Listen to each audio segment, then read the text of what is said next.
అక్షయ తృతీయ విశేషం. పరశురాముని జన్మదినం. పవిత్ర గంగానది భూమిన తాకిన పర్వదినం. త్రేతాయుగం మొదలైన రోజు. శ్రీకృష్ణుడు తన బాల్యమిత్రుడైన కుచేలుని కలుసుకున్న రోజు.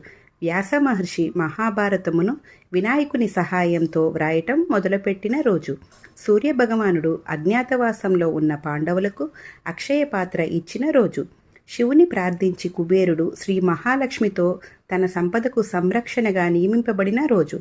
ఆదిశంకరులు కనకధరాస్తవంను చెప్పిన రోజు. అన్నపూర్ణాదేవి తన అవతారాన్ని స్వీకరించిన రోజు. ద్రౌపదిని శ్రీకృష్ణుడు దుశ్శాసనుని బారి నుండి కాపాడిన రోజు.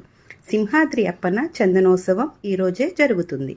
ముఖ్యంగా అక్షయ తృతీయ రోజు బంగారం కొనాలి అని ఏ శాస్త్రంలో కూడా లేదు. ఈ రోజున దానం ఇవ్వటం వలన అక్షయ కోటి పుణ్యఫలాన్ని జన్మజన్మలకు రెట్టింపు చేసి మన వెన్నంటే ఉండేటట్లు చేస్తుంది.